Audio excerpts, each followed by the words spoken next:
Really glad to have all of you back. This session, as earlier mentioned, focuses on another key emerging technologies, solar battery energy storage, as a game changer. As India gears up to add significant renewable capacities, the challenges to grid and related to integration issues will continue. Battery energy storage system has the ability to balance grid fluctuation, caused by the variable renewable nature. This session will focus on the experiences of the pilots undertaken by USA GTG RISE initiative in collaboration with the Power Grid Corporation of India Limited, as well as PSES Rajdhani Power Limited. In addition to having a short presentation from the pilot learnings, we also have an eminent delegates and speakers who would be talking about, sharing experiences as well as talking about some of the key recommendations for large-scale BESS deployment, distribution, and transmission networks. So I'm sure you will really enjoy this particular session. Before we kickstart, we have with us Dr. Shashank Chatterjee, one of major stakeholders for GTG RISE initiative and a supporter. So I'm really delighted to have Dr. Shashank Chatterjee, be speaking and be delivering the opening remarks at this particular session. Let me first quickly introduce Dr. Chatterjee before I invite him to speak. Dr. Chatterjee is presently Chief Regulatory Affairs with the Central Electricity Regulatory Commission. He has a long experience of dealing with power sector reforms, especially regulatory reforms since its inception in 1998. Dr. Chatterjee has a postdoctoral research fellow at Harvard Kennedy School, USA. He also has a PhD in management and MBA in finance. Dr. Chatterjee's present professional pursuits involve specialization in public policy and regulation with focus on renewable. He has been a member of various number of government committees related to renewable energy constituted by MNRE on regulatory aspects of RE, JNNSM, committees constituted by Ministry of Power on amendment to Act, and he has been one of the driving forces behind the power sector reforms. It's my great pleasure to welcome you, sir, to deliver the opening remarks. So over to you.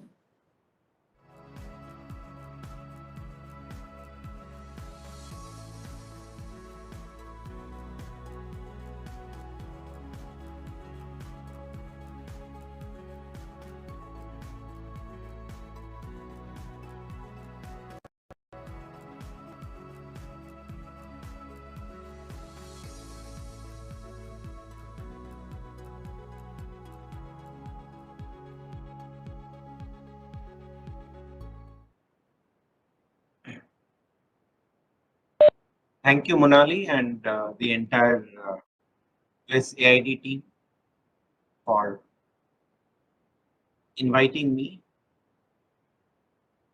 this session.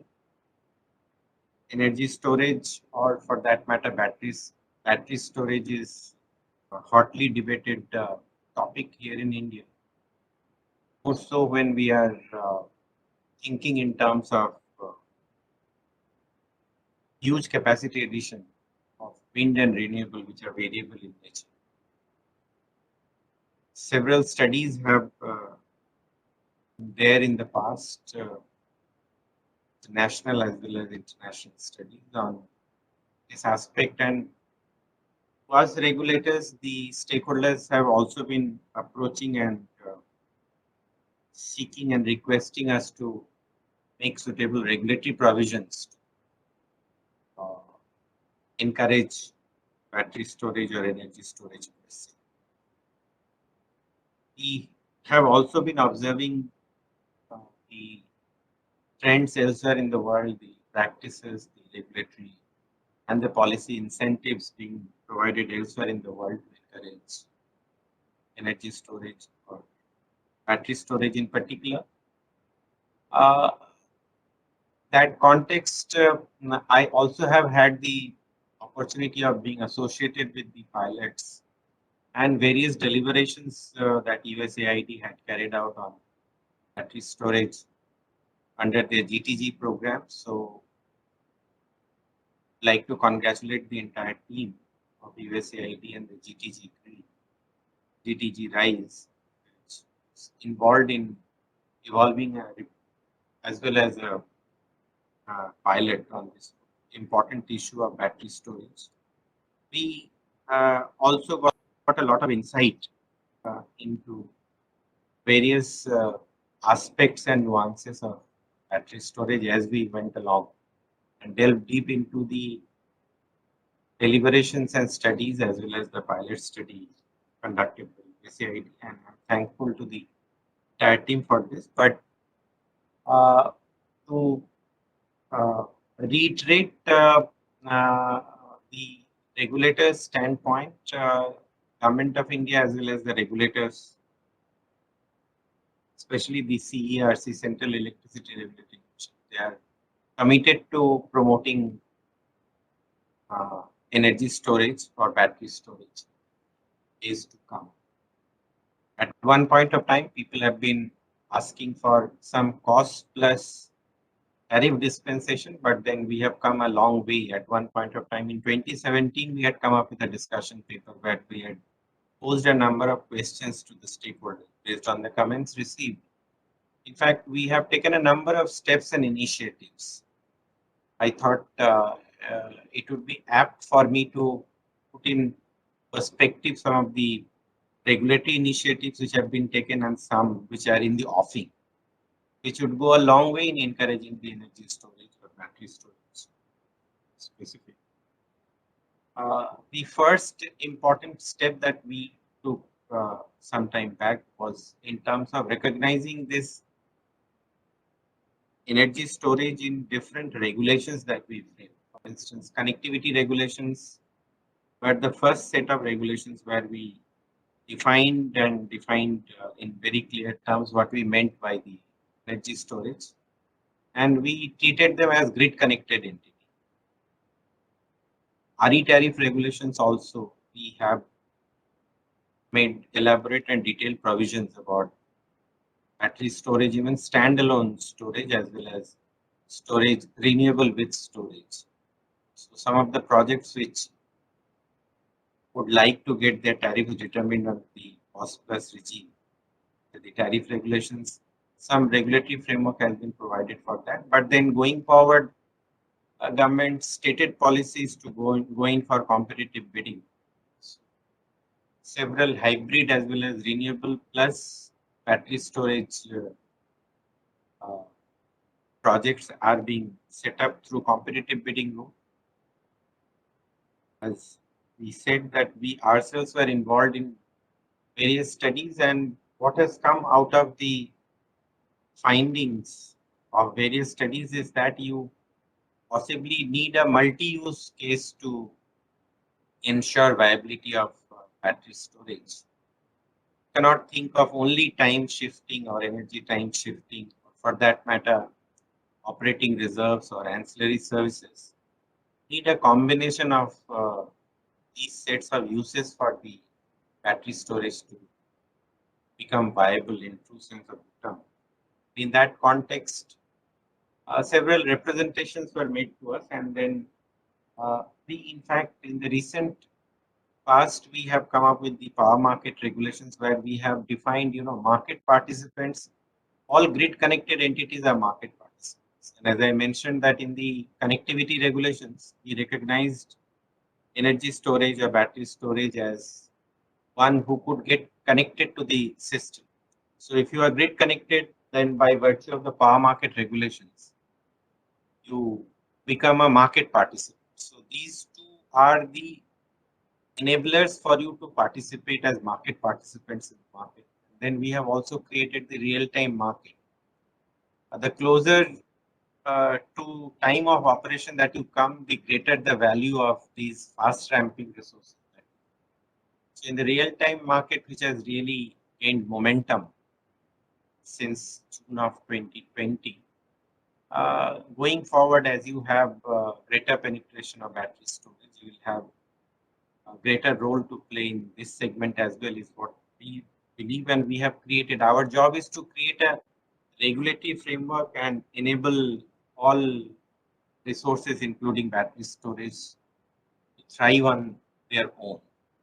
And only recently, we have also come up with a draft regulations on ancillary services where we have created a market-based mechanism, but secondary control where you have a greater role for battery storage. There also we have clearly uh, created a space and room for battery storage because we have provided for some sort of a incentive mechanism for fast ramp. And there have been demands as we held the public hearing in the recent past, there have been demands that going forward, the Central Commission should think in terms of creating space for battery storage in the primary control as well, because they can serve pretty well and better on both these segments of primary as well as secondary. Currently, the regulatory framework does not provide for any room uh, for market in the primary segment.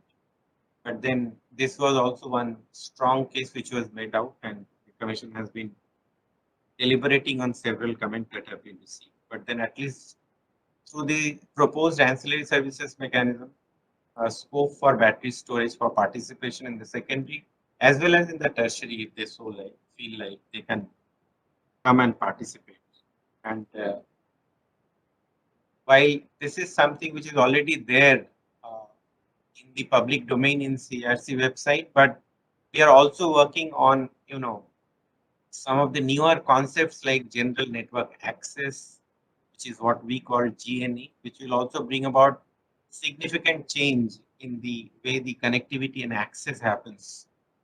And there also we have tried to figure out where the battery storage or energy storage fits in, how they can be encouraged to participate in this whole mechanism. We are also working on two other important things, which is amendments to the or almost a complete revamp of the grid code. Because once we have created the framework of connectivity, the grid code, which the power market regulations, which recognizes you as a market participant, but you need a proper scheduling settlement mechanism. So that will have to come through IGC, and that also we are working on. And we are also working at the national level, at the forum of regulators level, on a framework of resource adequacy, which will, highlight the need for reliability and consequently the greater reliance on faster ramping resources like battery storage.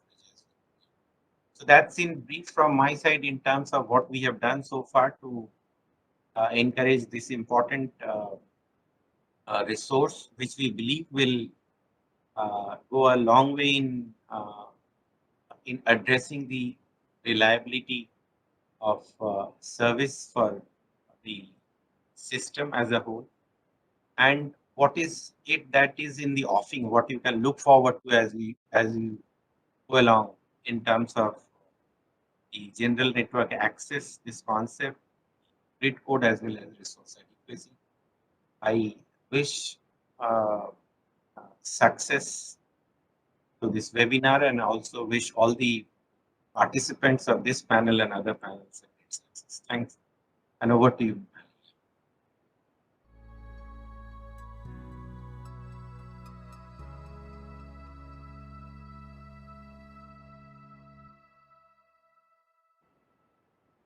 Thank you so much, Dr. Chatterjee. Thank you so much for your words. Interesting, and we're glad to know of the various efforts which CRC is taking to support, battery energy storage system. Thank you so much for sharing that with us, and also for joining us today. I know you had a very busy schedule, so we are glad that we were able to get you in the conference. Ladies and gentlemen, we move on to the next segment of the session, which is a presentation sharing some of the learnings from the pilots which have been conducted as a part of USA GTG RISE initiative. Making the presentation is Mr. Satish Kumar Singh. Let me quickly introduce. Thank you, Satish. Over to you. Thank you so much, Dr. Chatterjee. Thank you so much for your words. Interesting, and we're glad to know of the various efforts which CRC is taking to support, battery energy storage system. Thank you so much for sharing that with us, and also for joining us today. I know you had a very busy schedule, so we are glad that we were able to get you in the conference.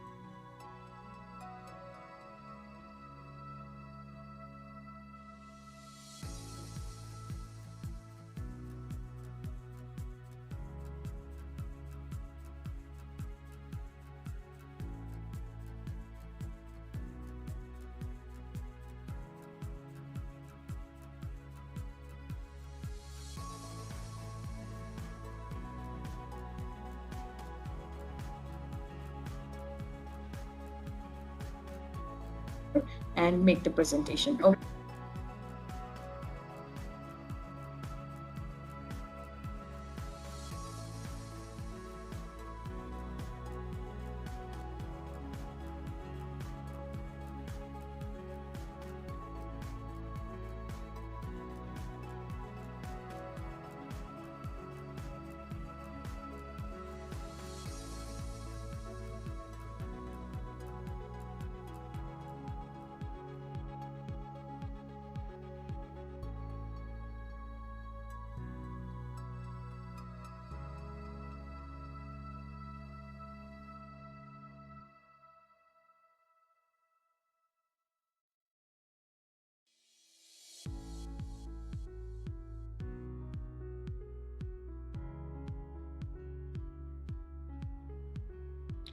Uh, Let me quickly introduce you once more with Satish. Satish is the director with Power and Utilities Consulting in Deloitte India. He has over 14 years of consulting experience in electricity sector and focuses on large-scale integration of RE, battery storage, EV deployment, BESS application, design and testing, transmission and distribution studies and planning.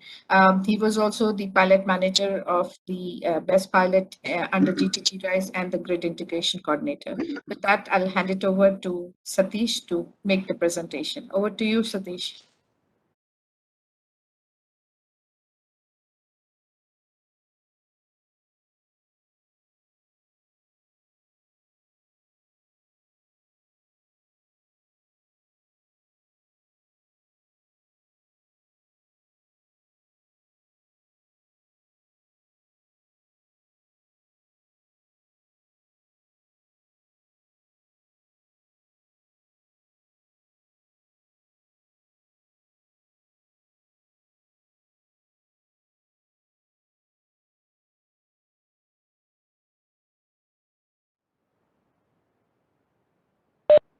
Thank you, Manali. Thank you, everyone, and good afternoon. I am just going to walk through you on the key activities we undertaken under this USAID-funded GTG RISE initiative. One of the pilot was battery energy storage pilots, where we worked upon different themes, starting from transmission to distribution, and also we modeled a detailed kind of a large grid to see overall impact of battery energy storage systems in managing the primary secondary reserve. So going to the first on the transmission front, we enhanced the overall applications test cases which were already deployed at a power grid facility at Puducherry by using hardware and software retrofits, also doing a few upgrades on SCADA systems, installing new meters for capturing additional signals. And then we demonstrated an array of test cases, use cases per se.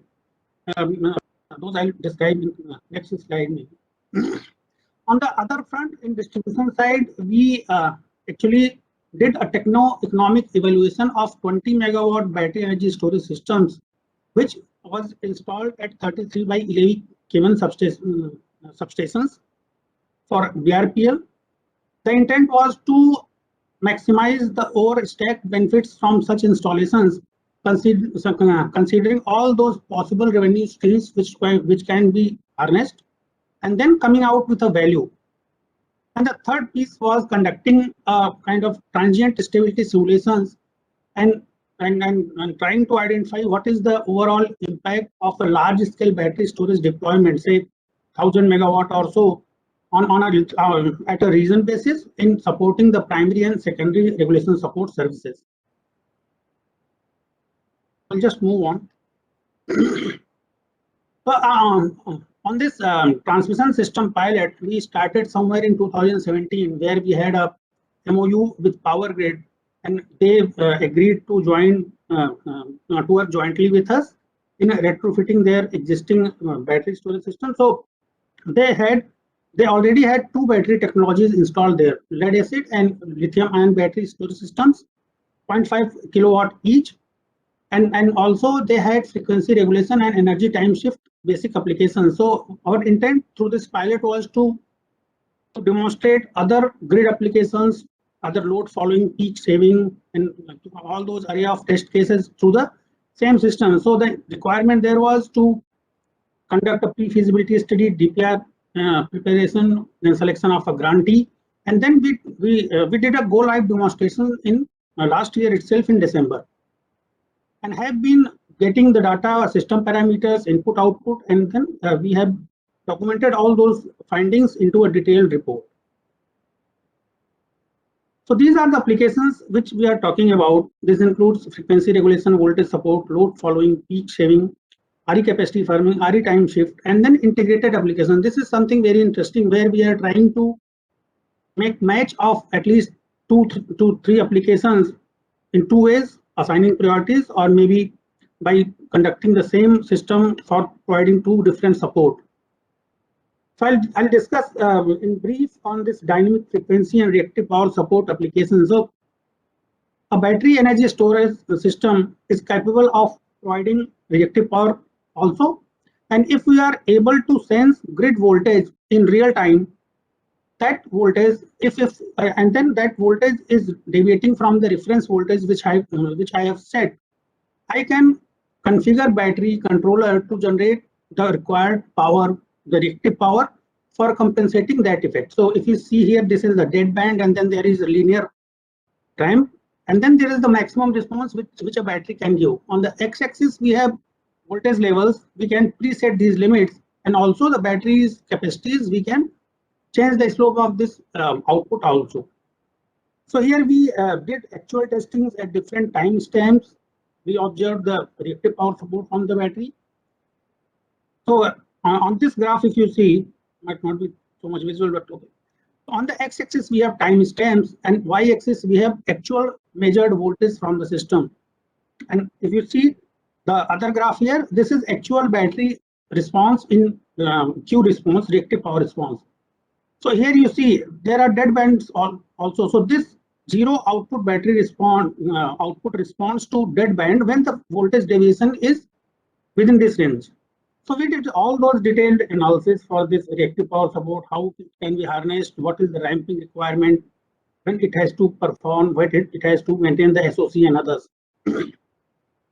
Similarly, on the dynamic frequency regulation, we also have a dead band where we define if the frequency is between, say, 49.95 and 50.05 hertz, there is no requirement for a battery response. But as this frequency deviations increases, you need battery to provide active power support to the system.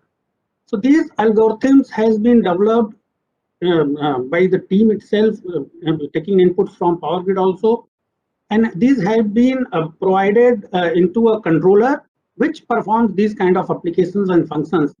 And also there are algorithms for managing the state of charge levels, so that the battery is ready for the next event if that is a requirement in real time.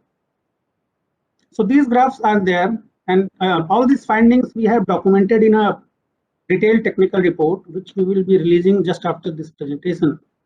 And so these, apart from these two applications, we also did for other applications similar line.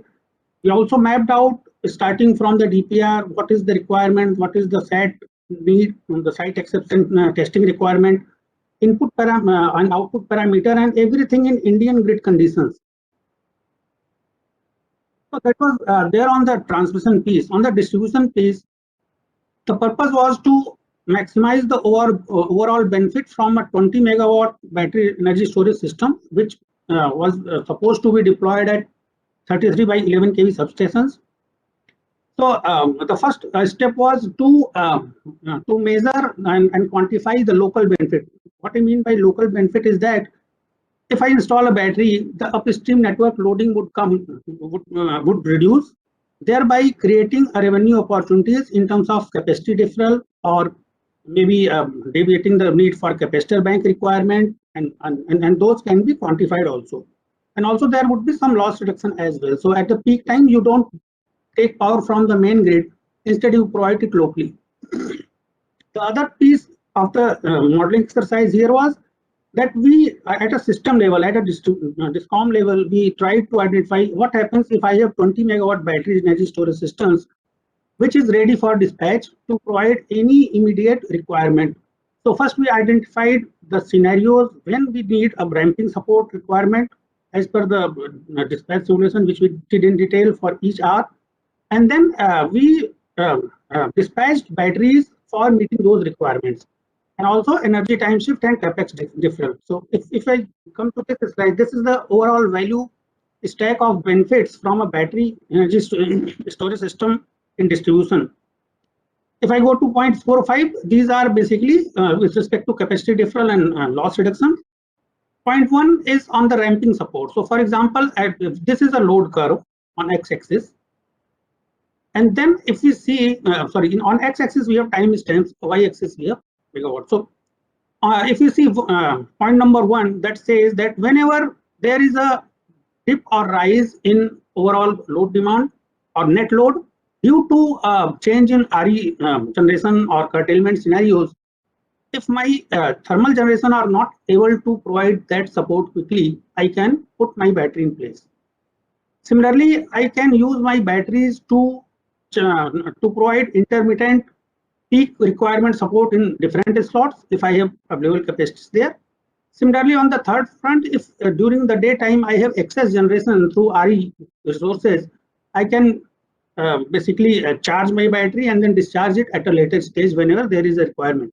So we actually aggregated all those benefits and come out with a kind of scenarios where we can say that battery makes sense in distribution system. However, we'll have to wait for a couple of hours, couple of years more when the cost comes. There is a maybe slight reduction in cost would compensate for the overall battery deployment cost. So and the benefits. So that is there on the distribution piece. And this was the southern region study which we did for southern region. We modeled the overall network in a software platform, conducted transient stability analysis, and one of the key observation here was that when we tried to identify how much spinning reserve requirement could be mitigated by installing a battery energy storage system in the grid, we found out that 300 megawatt of spinning reserve could be freed out by installing a 1200 megawatt battery energy storage system. So that so this freed up 3000 megawatt power would be available for participating in the real-time market, and then market clearing price would be coming down. So we did a detailed dispatch simulation to see the impact by introducing this 300 megawatt more available dispatchable capacity into the grid in real-time market, and came out and found that there is a reduction of variable cost which was coming out in previous scenarios vis-a-vis with introduction of this additional megawatt power. Now this 1200 megawatt battery energy storage cost, we calculated that the benefit outweighs the cost by of 1200 megawatt battery by a factor of 3. So that was one of the key findings. But as Chatterjee sir was mentioning, the primary compensation mechanism is yet to be deliberated in detail. So we also did a secondary regulation support services by such a battery in managing the nadir frequency and quasi steady state frequency. How we can deploy these batteries to compensate for overall the cost can be compensated by the enhanced grid reliability services.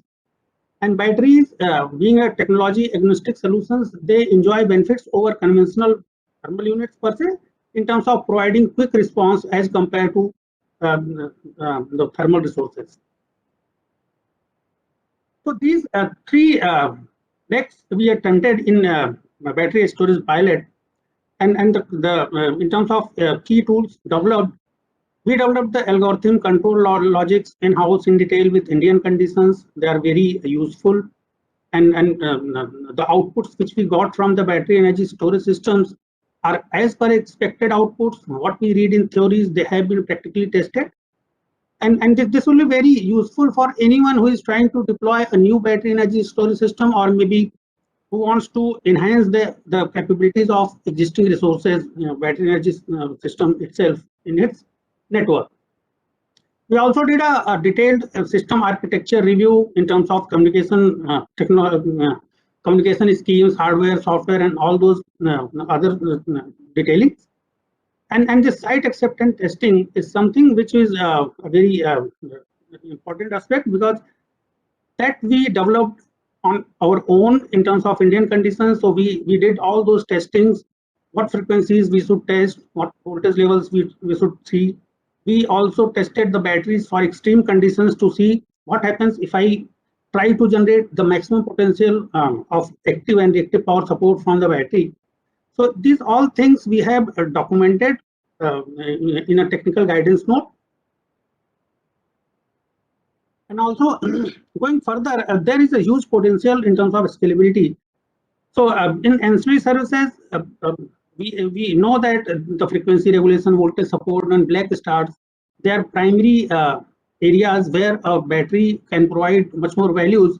However, the CRC has also, what sir was mentioning, that there is a provision that new technologies can also participate in ancillary market services. However, alone ancillary market would not be providing the necessary benefits, and then we have to stack the overall benefits from other use cases applications. For example, a battery which is providing frequency regulation support at some particular time and participating in the market in various blocks based on historical trends, that battery should be able to provide other supports like local voltage support and also capacity deferral, ramping support requirement locally, and so on. And once we add up all these values, there would be definitely a positive value, economic valuation from the battery, and that could create a kind of very good scale of potential and opportunities in Indian context. So there is a detailed technical report, and that is describing the development of various application logics, hardware, software retrofit requirement, and system architecture design. I'll just pause here. Over to you, Monali. Thanks.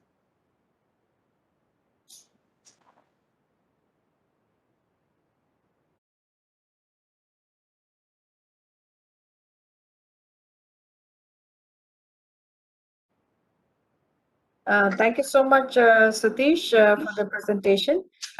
If I can request you to bring on the cover of the report, which we are launching today.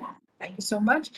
So, ladies and gentlemen, we are pleased to launch the technical report on BESS deployment at transmission level. It kind of documents many of the things which Satish highlighted, and it's a great guidance tool for anybody who wishes to deploy a battery energy storage system or make a modification. So we will be posting it as a part of our on the GTG Rise website. Please make sure to download a copy of the report. Thank you so much, Satish. So with that, we also have a small movie which kind of documents the journey of GTG Rise, specifically looking at the two pilots which we did with Power Grid Corporation and BRPL. The reports are, the pilot is basically documenting the entire pilot journey, and I would request the videos to be displayed, the audio team to AV team to please display the.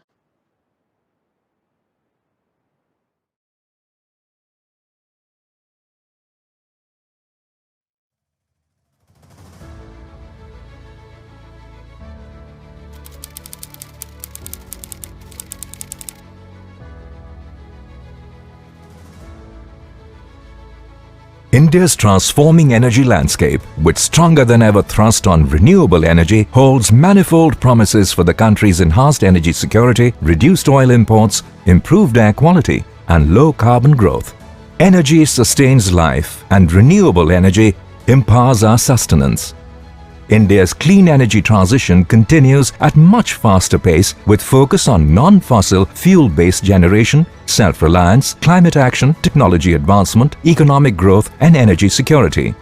At present, India's installed renewable energy capacity has crossed 100 gigawatt, excluding large hydro, showcasing remarkable response to India's commitment to deploy 450 gigawatt renewable energy by 2030. Increased penetration of varying and unpredictable renewable energy demands efforts to secure a reliable and flexible grid. Battery energy storage systems, or BESS, can help tide over demand-supply mismatches in the grid.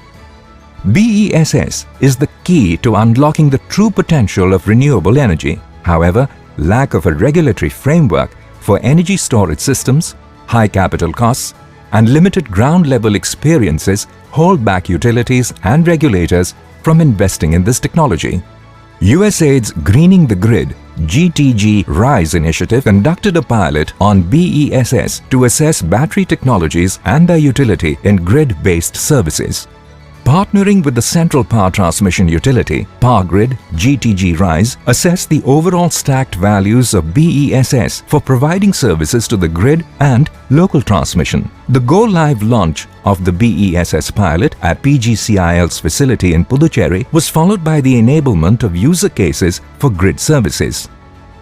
That was the first grid-scale energy storage system in the Indian context, which we installed at the Puducherry at our substation. So the other attributes like the frequency regulation in the dynamic manner, then the voltage support of the battery energy storage system, also the load following part, peak shaving aspects. So those are the additional applications which can be considered as a value added service of the battery energy storage system. So USA came forward, then we discussed, then we thought of, okay, since the technology is already in place, grid scale energy storage system is already under operation, so let us have this kind of application implemented and get more experience on the more use cases. So that will give a good edge for deployment of this technology in a large scale in the Indian context. So that was the basic objective of doing this kind of project along with the USAID. USAID also provided technical support to the BSES Rajdhani Power Limited (BRPL) Discom in New Delhi for deployment of BESS to manage distribution network congestion and reduce peak power purchase requirements. As the penetration of RE increases, both at the utility scale as well as at distributed energy resource, that is rooftop, there is a need for balancing the power. Battery energy storage system, being a versatile system, can be placed at any node in the distribution network. Therefore, it plays a very important role in the case of a virtual power plant.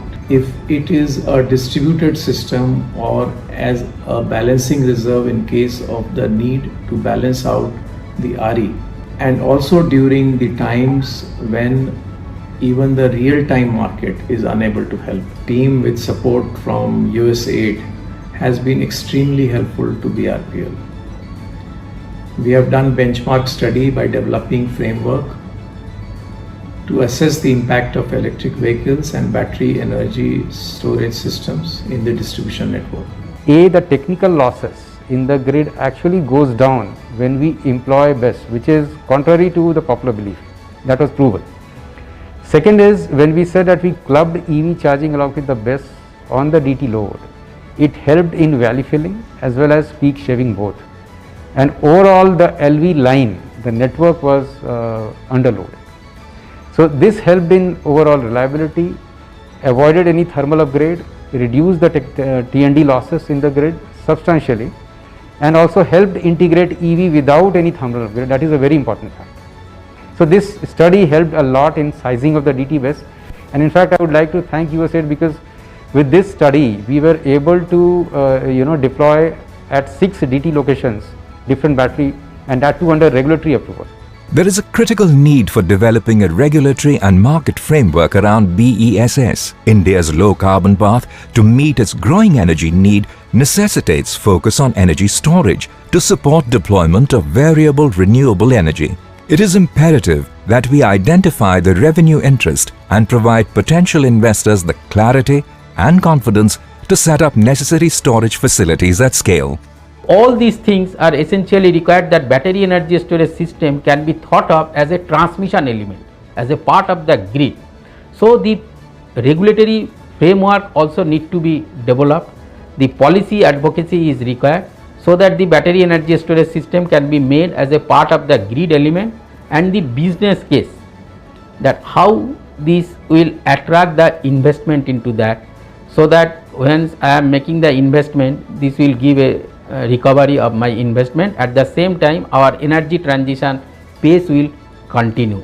BESS and other innovation pilots under USAID's GTG RISE initiative represent the strong partnership and commitment between US and India for building a resilient and self-reliant power sector in India and its modernization through digital technologies and advanced IT management tools. This strategic clean energy partnership between the United States and India captures their resolute commitment to a cleaner and sustainable environment, the two watchwords of the 21st century.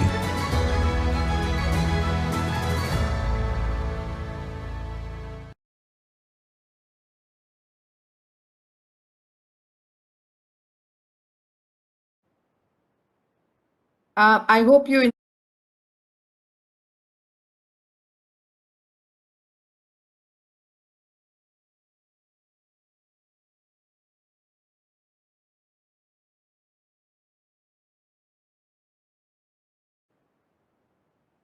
I hope you enjoyed the video as much as we enjoyed the journey of over 4.5 years, on both the pilots. Many thanks to our pilot partners, BRPL, as well as Power Grid Corporation of India, without whom the journey would not have been possible.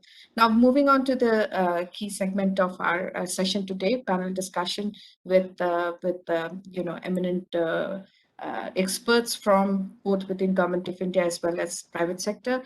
I will now quickly introduce our moderator for this session and pass it on to him. So our moderator today is Abhishek Ranjan. He's presently the Vice President, System Operation and Head, Renewable at BSES Rajdhani Power Limited, or BRPL. He has over 20 years of experience in power generation and distribution as well as IT sectors. He has worked in the area of development of enterprises systems in the utility as well as manufacturing domain for global MNCs. He has an extensive exposure to implementation of SCADA in the power distribution utility, day-ahead and intraday power scheduling aspects, including demand forecasting, modeling, and much more.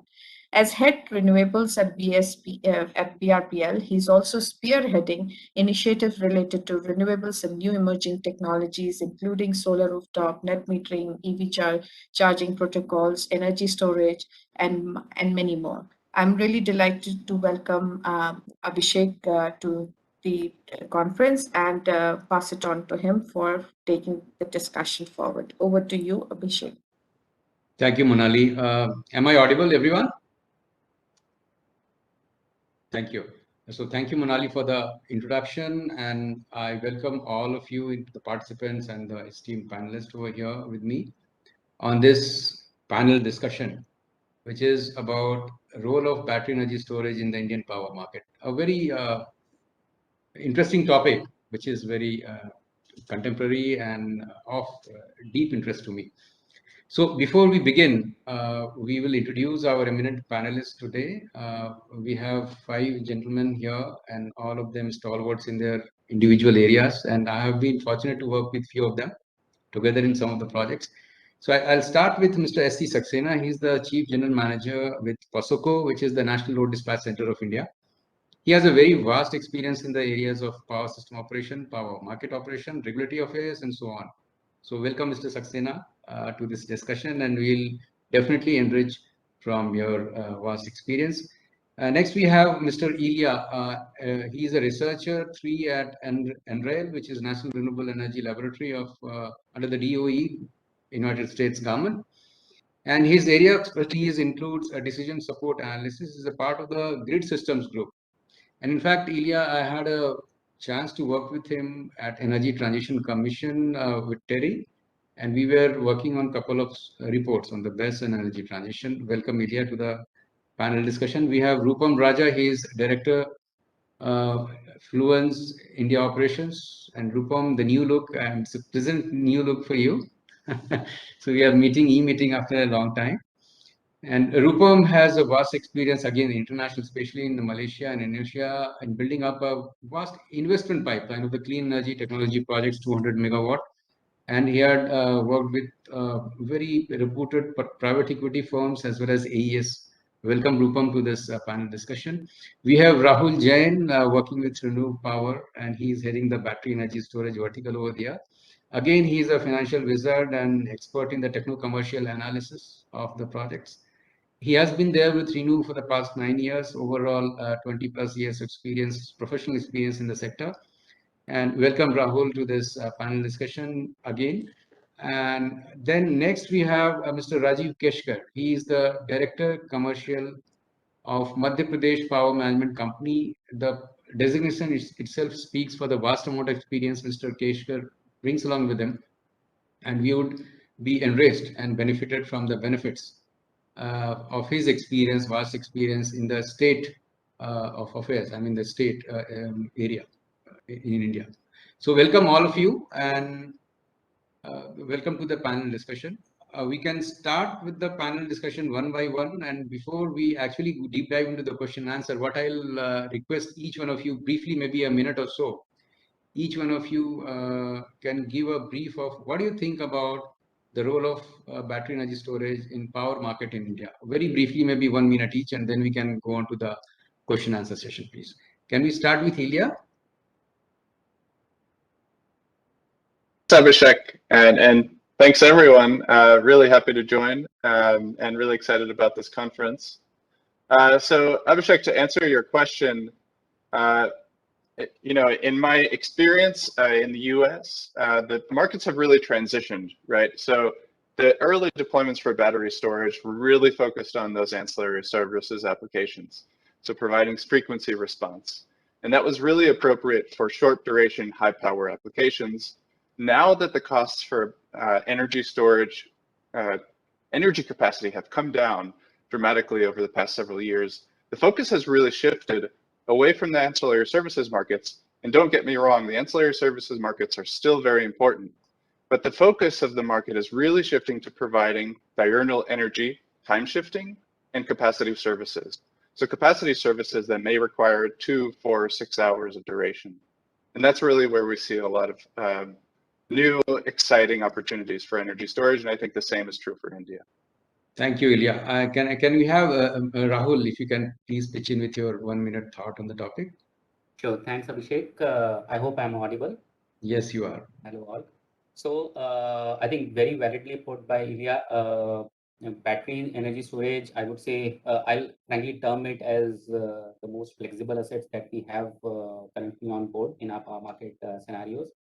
And I also firmly believe that going forward also, peak shifting, the real, let's say, the RE integration support will be provided mostly by battery energy storage systems. And that's the role which these assets will be providing. Important aspect is, as we all know, that a single asset can act both as let's say a supplier as well as a consumer, and that's how the asset has to be used both to let's say support the grid as well as to support the demand as well. So yeah, thank you, Rahul. Thank you, Rahul, for your insights and more when we go to the questions and answer.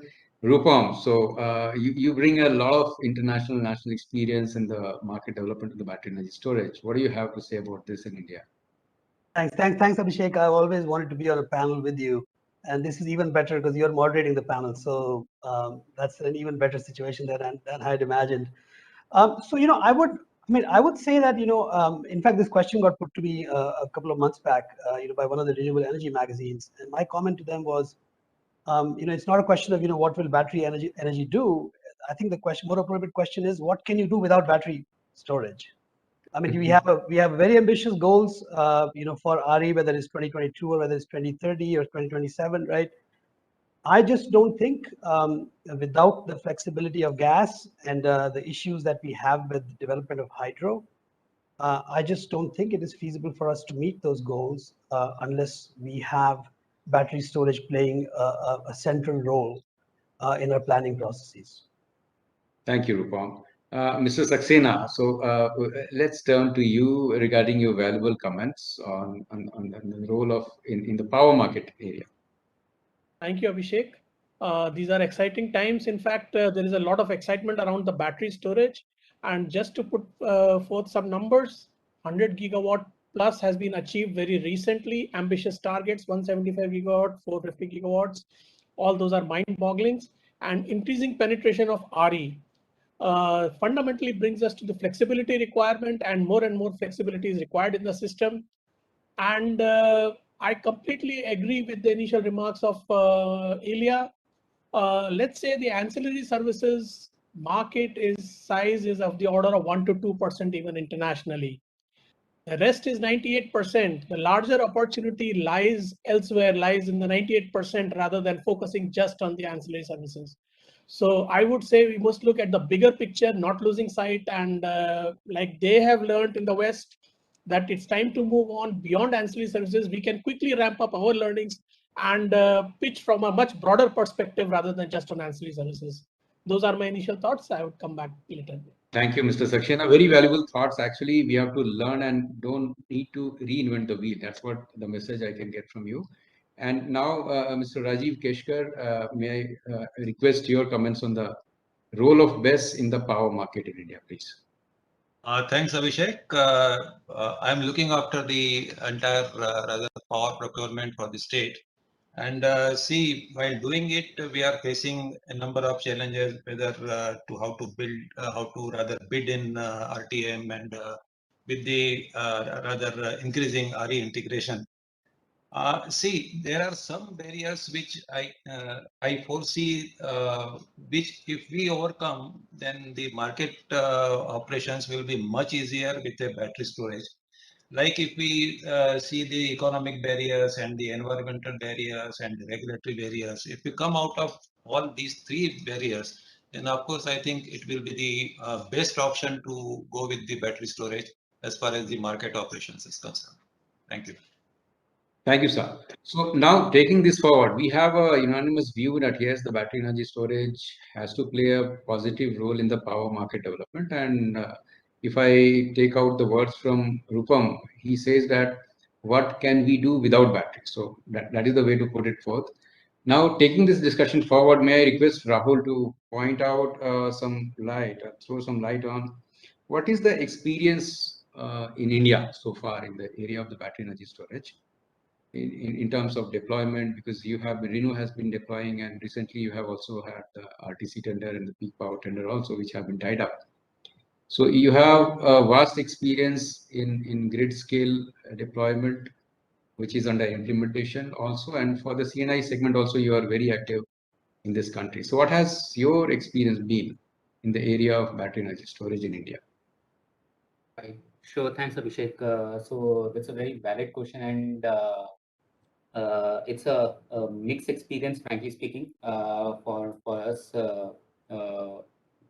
Basically, when we started, the obvious question was batteries. General perception, frankly, was batteries are expensive, right? And effectively, it's a depreciating asset. Why do we want a battery energy storage system to be in place? That frankly, that when we started around 2.5, 3 years back, that were the questions which were posed to us, which basically we were also deliberating on it. But when we started evaluating the India power market, and we also started understanding various C&I requirements, what exactly do they require? That's when frankly we started realizing the importance, the role of a battery energy storage system, what exactly it can achieve, right? 3 years ago, frankly, we were all, I think, I'll not say a rat rate, but yeah, we were just deploying RE blindly, right?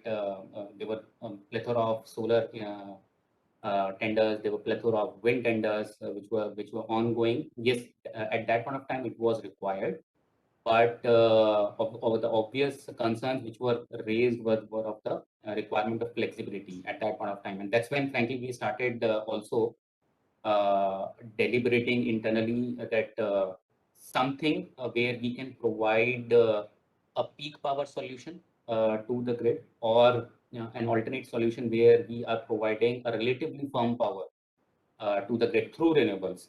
Can it be done? So we started working on that, and frankly, the authorities also coincided with our thought process, and that's when these tenders happened. And thankfully, we emerged as one of the winners. But yeah, real test, I would say, has begun now. Right after these tenders have been awarded, very recently we have signed the PPA also for our RTC project. So the real test is beginning now, where we are also discussing similar kind of solutions with the C&I clients also, and they have started now valuing the real usage of batteries, right? Important point is that you don't need extensive batteries, right? That is one foremost point which I would like to put forth here. That it's unfair to say that for 100 megawatt power you need a 100 megawatt battery backup. No, you don't need that, right? Battery is an expensive asset for sure, and that's why you need to be doubly sure on how you are designing it, how you are utilizing it, and how much you are utilizing it, right? So that's how effectively it's being planned now. And now, frankly, I have started seeing traction. People have started incorporating storage in their decision-making processes, and that's heartening to see.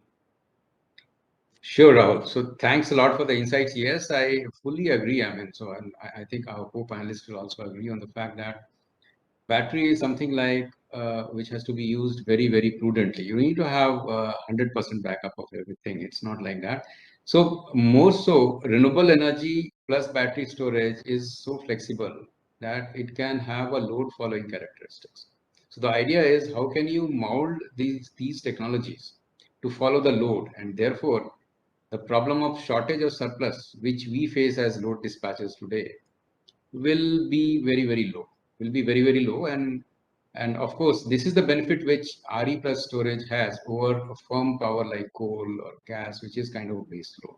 So truly said, Rahul, and this is the opportunity we are also looking for, and we are working on that as an integrated resource planning concept as well. Moving on to Rupam. Rupam, you have been, Fluence has been a market leader in the energy storage deployment, design, and procurement, etc. So, what do you think? I mean, can be done in India to start manufacturing, or maybe do you see that only import will suffice? Because we have to make it more effective and affordable. So, when you do some manufacturing part in India, the thought process is like you are generating jobs, A, and B, you are promoting more and more value for the economy. But do you see that manufacturing in India is a reality? How do you foresee in the next few years? And whether that is a must for kickstarting or providing that push to the battery storage in India? Yeah, no, sure, Abhishek. So, I would break it down into 4 components, right? And I don't think we will see equal opportunities for manufacturing across all the 4 components. So I'll speak about the ones where we see an opportunity. So, if you look at a storage system, right, you have a PCS, basically the inverter, right? And there are inverter manufacturers who are making storage inverters in India. And that as Fluence, we have looked at what those options are, and I'm happy to say that there are a lot of good options that are being made here, and that are creating jobs here that will be serviced from India, and that will have an India cost structure. Not that the cost structure is too different from a inverter made in say Malaysia versus one made in India. Labor is not a huge component of it, but that's something that can definitely be localized. On the enclosure side, right? I mean, if you look at the Delhi project, the project at the Rohini, the 24 sector substation at TPDDL, that's inside a building, right? So definitely, when you put a battery storage system inside a civil structure, again, that's creating jobs locally for the duration of time, when you're building it. So that's about a year or less. And then once you start operating it, there are local jobs as well, although not as many as there are during the construction stage. But a lot of the projects that we deploy around the world are in fact inside containers. So these are corrugated steel containers. These could be the big 40-foot ones. There could be smaller ones, that are like about 7 feet by 7 feet. And they have integrated, air conditioning systems. They have firefighting systems. I have no reason to believe that we cannot make any of those in India. Although the 40-foot container manufacturing has moved to China on a large scale, because those were needed for like shipping containers and they needed huge volumes, and possibly China does a better job at making large volumes. But when you look at containers for the storage space, I mean, these are customized containers, and you are not looking for them in millions of of container quantities, right? So at least for the foreseeable future. So that kind of customized, maybe smaller sized, medium volume, in terms of number of containers you need, that's something that India could do very well. There's no reason why we could not, and everything else that goes with it, whether it's HVAC, whether it's firefighting. So I think so those two, and then lastly, the thirdly is the software side, right? I mean, that is an area where India has expertise. That's an area that a lot can be done. I can see on the operating system side, maybe the die has been cast already, but to build applications on top of that that allows batteries to do all the things that we want batteries to do in our network, in our system, is something that can be built in India. And lastly, I think on the battery side, right? I think it's a huge capital expenditure proposition, and we have work going on under the PLI scheme, and let's see how the response goes. But there are good options for batteries available around the world, and that's what the rest of the world is doing. Basically sourcing batteries from where they are available. It becomes a question of energy security as well. So maybe we want to have some capacity in the country to have that kind of energy security. But I don't think we should obsess over having the battery only locally sourced. I think it will come eventually, and we will get there. But I think there's enough things we can do locally to start, developing the systems in India with some imported components. Thanks, Rupam, to bring the insights into the manufacturing side of it. That is the supply side of the battery. Now let's go on to the demand side of it, because every technology has to have a supply and a demand. If there is no demand, there is no need of any supply. So coming to the demand side, so demand is going to, a battery we know is offering flexibility in each and every node of the power sector, so be it generation, transmission, distribution, behind the meter, distributed energy resources, and front of the meter as well. Now, when we talk about the supply or the demand, sorry, the demand part of it, coming to Mr. Keshkar, you have been handling one of the biggest states in India, the commercial power procurement entire of the state.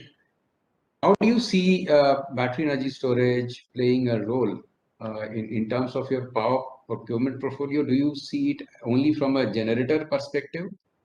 And number one. Number two is, whether do you feel that battery has a role to play in your transmission and distribution system inside your state grid? Mr. Keshkar. Yeah, thank you, Abhishek. As far as the MP is concerned, we have rather a big spectrum of demand.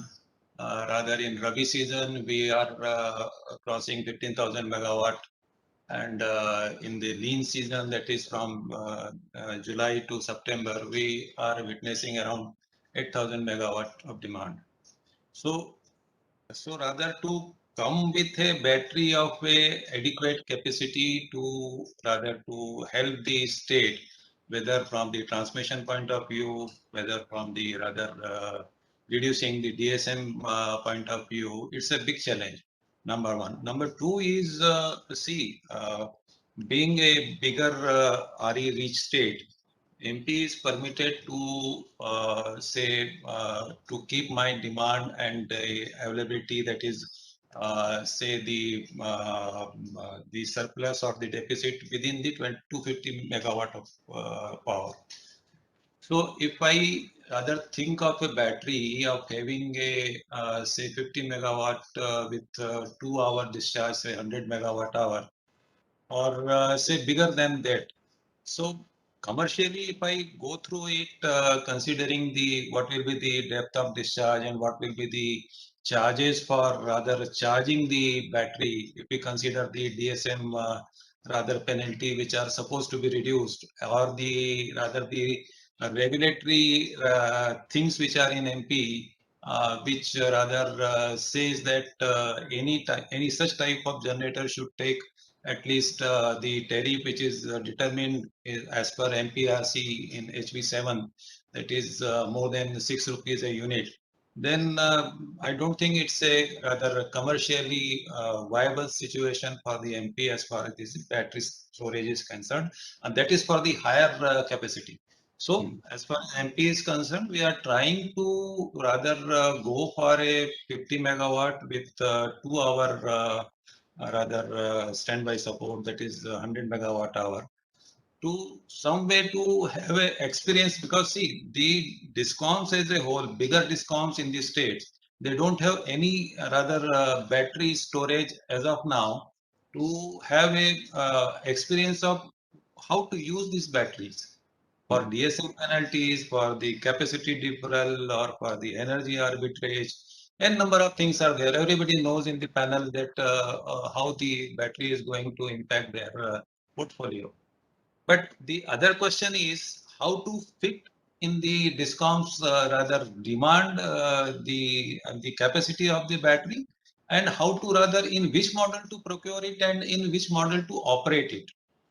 Now, considering the India as a whole, there are n number of tenders. 3 I can see right now, in which the battery storage is envisaged and the tenders are issued, whether it is by NTPC or by SECI. See, but the document as such is not available anywhere. If you see, NIT is issued or the RFP is issued, but document is not available. So we are working on the document as well, with the probable the best capacity which will be rather required for the MP, considering all the uses of the battery. But see, it's very difficult to prove it commercially viable solution for the state, which is having such a variable demand pattern.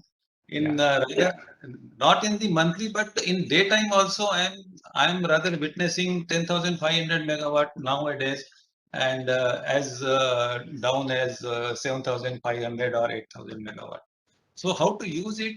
Whether it should be rather given to the developer to have the access of my scheduling and to use it as per his convenience and to charge it. It's very difficult to rather to come out of it. What will be the best solution for MP? But anyway, we are doing it, and if the discoms get some type of say grant or say whatever, so that from the developer side or from the manufacturer side, then only I think it will be viable. Because see, we did a analysis of it, how it is going to cost us as far as the rather usage is concerned. So we came to know that it is around 6 rupees 10 paisa, which is as per the present cost of battery, which is available in the market. It will be around 6 rupees 10 paisa. Now that is without charging. That is without charging. If I rather charge it with say 2 rupees 50 paisa, I am getting, then it will further go ahead. So the basic question is how it is rather going to rather help me. If I suppose it supposedly use it for say DSM penalties, so I don't think as far as MP is concerned is going to benefit a large, because see DSM penalties, if I look into whether it is type 1 or type 2, both are around 40 crores a year. So with a battery of say 100 megawatt hour, it is very difficult to recover this money and make it rather profitable for MP. But anyway, we are doing it, and most probably will come out with a solution. Thank yes, you. I echo your thoughts. Thanks a lot for your comments on the dilemma. I mean, you're talking about what are the viable business models, number one. Number two, how do state discoms use it? I mean, where do they fit in? So that capacity building aspect is also very, very important, as you brought in. And you talked about the diurnal and the seasonal variation in the demand. So in fact, we are facing the similar issue in Delhi. We have a diurnal variation of, I mean, in winters, in a single day, the peak to off-peak ratio is 3x. In summers, it is 2x, about 2x. So this is also creating an opportunity for levelizers like battery storage. So obviously, yes, you are perfectly right. And the business models have to be drawn out. Certain numbers have to be run. and figure it out as to how to optimize A on the power purchase cost. But that is only one such stacking. I remember Dr. Chatterjee in his opening note, he talked about only one single value will not do the trick. So it has to be a value stacking. And so probably, yes, you're right. We have to do the value stacking. Coming to Mr. Saxena, Mr. Saxena, would you, because you are a national load dispatcher, you're operating the entire national grid. And from you are sitting from that angle, I mean, that EHV level, you are watching the whole complete scenario and the show. Now, from your perspective, what do you think in terms of RE balancing or RE integration, technical level at the grid level, I mean, overall national grid level? What do you think the role the battery storage can play and role, if at all, especially when the country is moving towards a target of 450 gigawatt by 2030? Do you feel there is a concrete way of deploying it for the grid integration? Technical, I'm talking about the technical grid integration. And number one. Number two is, what is your thought about the bottoms-up approach? Whether you can start deploying battery at the grid station level of distribution companies or the transmission CTU points, and then coming to EHV. Your thoughts, please. Right. Thank you, Abhishek. Very rightly, very pertinent questions you have raised, in fact. I would like to pitch it in a slightly different fashion. Like I already mentioned, that the larger opportunity lies in the 98% pie. So we should look at resource adequacy as a pitching point. And this is where we come to looking at RE integration. Again, linking the two. RE is variable, people are reluctant to accept, there are issues. So let us now start talking of dispatchable RE. So dispatchable, once we start speaking of dispatchable and say RE must now become dispatchable with battery costs coming down gradually over the years, we have seen them coming down, and we'll look at it going forward with such massive policy pronouncements. We see a lot of competition coming in and prices would likely drop further. So dispatchable RE is probably the future. It would also need to be looked at from a perspective of resource adequacy, because I'm saying this because if you see new thermal is hardly going to get added. Prospects are bleak. So what else is going to provide us with what is going to become the mainstay in the future? It has to be RE plus something which makes it dispatchable. And of course, battery storage has a sure short role to play. In fact, to give you an idea of the flexibility requirement in the grid, some numbers, we are already crossing 40 gigawatt plus of RE penetration wind and solar during high RE days, amounting to nearly 15 to 20%, up to 20% in terms of energy, which on low RE days could be as low as 20 gigawatt and under 7 to 8% also. So you need a wide variability. This kind of variability is definitely needs to be handled. And going forward, the mainstay has to be the resource adequacy. Value stacking is really appreciated. In fact, no single revenue stream would be adequate, and loading entire cost of the battery on ancillary services makes no sense. West has already said this. So we need value stacking. Now coming to value stacking part of it, if you are looking at markets and enablers that CRC, Dr. Chatterjee spoke about in the early on in the session, while enablers have been placed, we need to do a lot of learning as regards to scheduling and settlement systems, as regards to how the battery would be participating in the market. In fact, I would go on to say that state of charge is a very, very important parameter for battery storage participating in the market. And how would it provide services across different segments, across value streams, and maintain its state of charge and ensure services for those value streams. Second, performance monitoring, and how do you ensure that you have a reliable resource at place. So these are the two. These are some things on the RE integration side. Coming to the bottoms-up approach, I think you've just hit the nail on the head. That's where the real opportunity lies. In fact, commercial and industrial consumers, large-scale commercial and industrial consumers, group housing societies, large installations, each and every such installation has some sort of diesel generator as a backup, and many are megawatt scale. Replace these with batteries, give up some sort of policy drive should be there. And if you have batteries in place of these, DG sets also, you are actually looking at some kind of demand response opportunities also. You are Yes. looking to replace those things, and you have controllable, interruptible loads also in your hand. So that would be another way to look at developing the market further and more opportunities for the market. One more thing I would like to mention here, that we tend to use storage devices very interchangeably and synonymously with just battery storage. Let us not lose sight of that. As system operators, we feel that pump storage plants are definitely there. In fact, if you look at longer time horizon storage, that is one thing that really needs to be looked at, really needs to be promoted. As of now, I was looking at the numbers today. RE penetration in terms of installed capacity, having crossed 100 gigawatt, is now about 26%.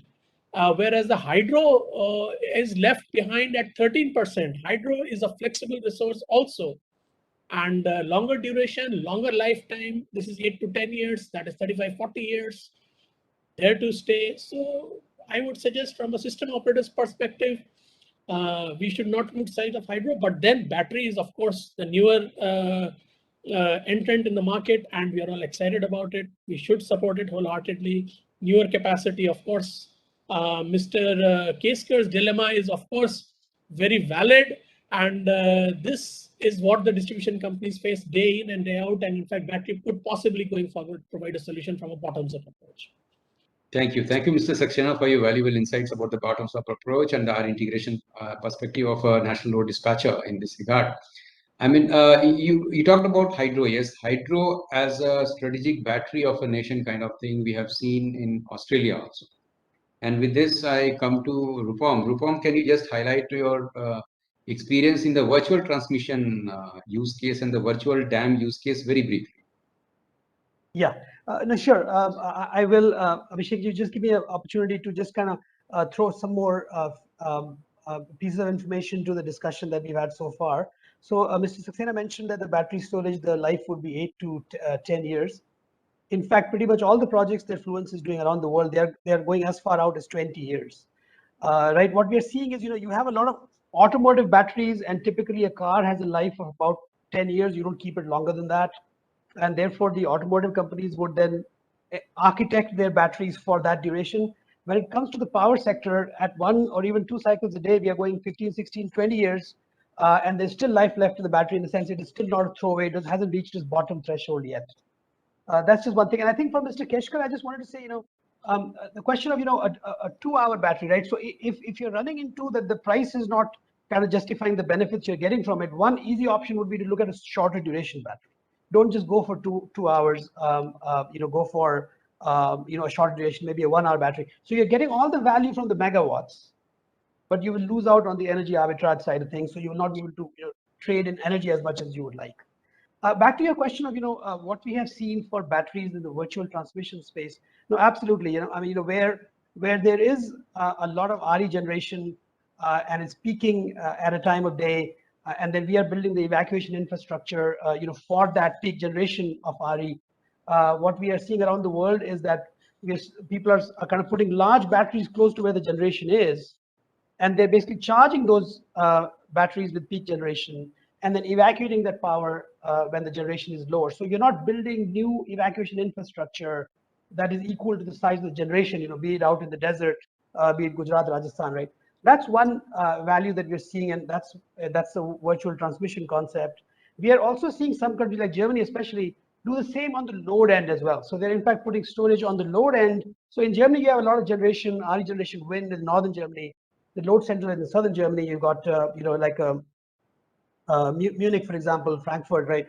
So they are putting storage on the load side and then basically dispatching that storage when that peak load hour hits, like say 6 to 10 in the evening. That's one application we've seen. On the virtual dam side, what we see is a lot of these run-of-the-river dams. They are available as capacity, but again, it's riding on the availability of enough head to be able to generate that power. What we are doing in Chile is we are actually marrying these run-of-the-river projects with a battery. So then you can actually participate in the markets with the same capacity, knowing that you have a battery which will then compensate for the head that's not available. So those are kind of firming resources, the value that battery is providing in other parts of the world.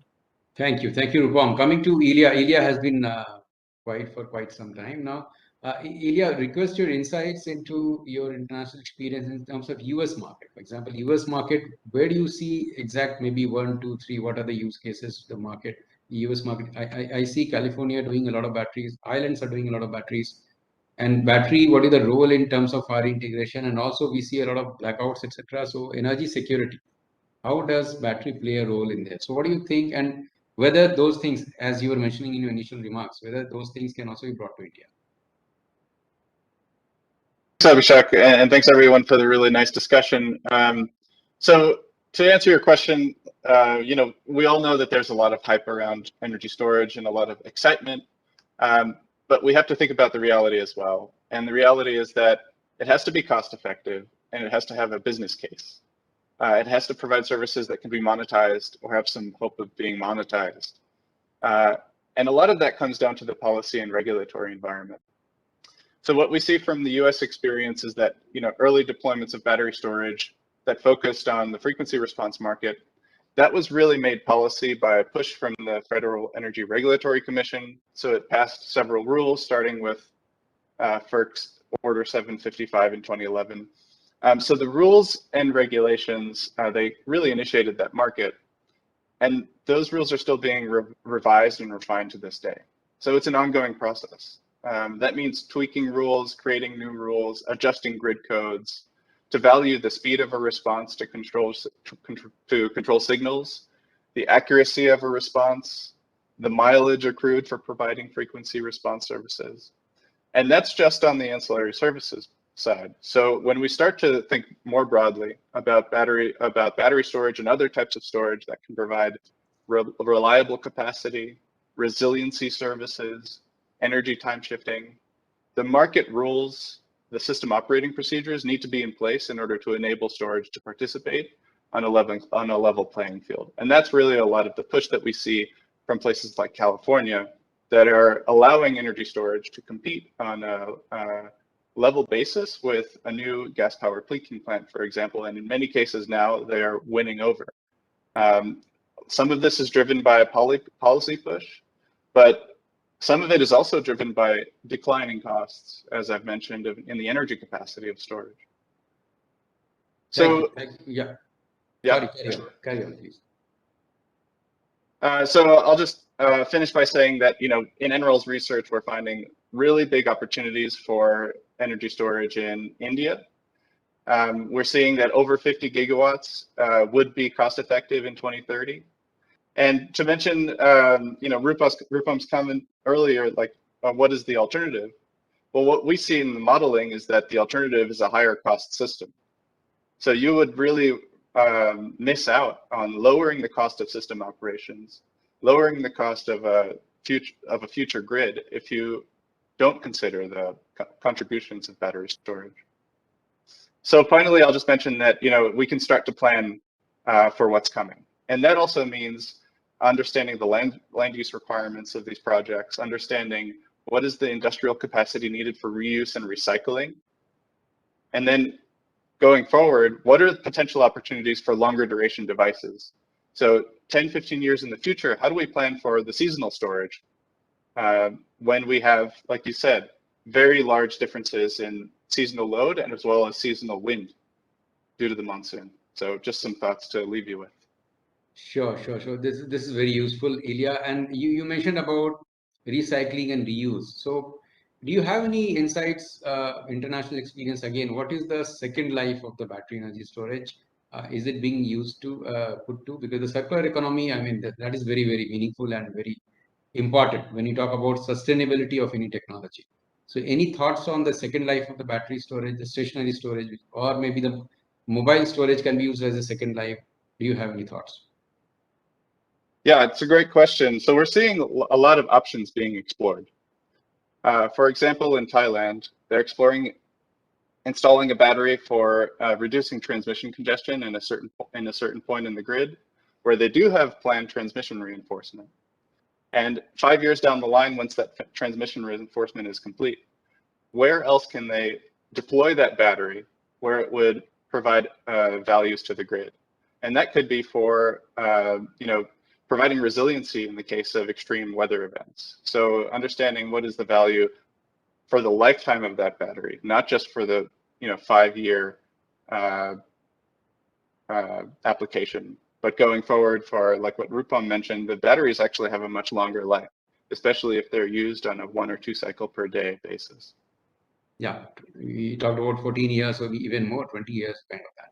Yeah, so coming to Rahul, what do you think? I mean, your 2, 3, 4 tips to make battery energy storage more economically viable in our country. How do you design that product? What do you think about it? I mean, I'm talking about the commercial point of view. Sure, Abhishek. So see, I'll try and break this up into 2, 3 parts. Obviously, or rather broadly 2 parts. One is obviously we need to reduce the capex somehow, and the second part obviously is to increase the, as you rightly said, the value stacking part. How to stack up those revenue streams in places, how to distribute the required revenue into various streams. These are the 2 mechanisms how we can make battery energy storage economically viable. So tackling, let's say, both the parts separately, the first part, capex, thankfully, battery capex per se is reducing almost on a monthly basis, if not on a weekly basis, right? So that is being reduced, although there have been some stagnation due to material prices, but overall, the planned reduction is also pretty heartening to see. So that is one thing which is definitely happening, in addition to the improvement in efficiencies, improvement in chemistries, which is happening, which is also reducing the BOP cost as well. So that is happening on that part. However, one thing which I would like to highlight, because there are a number of dignitaries present here, and that is something which is affecting the entire industry, is on the taxation part of on the batteries, right? As of now, batteries are susceptible to a 40% tax regime, right? Almost 22% as BCD and 18% as GST. So that is something, let's say if we consider an overall system that is contributing to almost 30% of the cost, right? And frankly, right now, when we are intending to create the right demand for battery energy storage solutions, I think it would be really prudent to give some relaxations on those taxes just to, let's say, push up that demand. You're shaving off almost 30% of the cost of the battery cost ladder by reducing those taxes, right? Now, when I come to the revenue stacking part, again, what is the right mechanism to play? What we have realized is to merge, let's say, the peak shifting requirements or the capacity requirements, along with, maybe you can merge it with merchant power, merchant exchanges, right? When we are putting the same asset, maybe hypothetically, let's just take an example. You are storing the excess solar power generated during the day, discharging it to meet the evening peak time. And then for second cycle of the batteries, you're just utilizing the lower exchange prices during late evening or early morning, right? And then discharging it to cater to the 5 a.m. to 9 a.m. Peak requirements of the morning, right?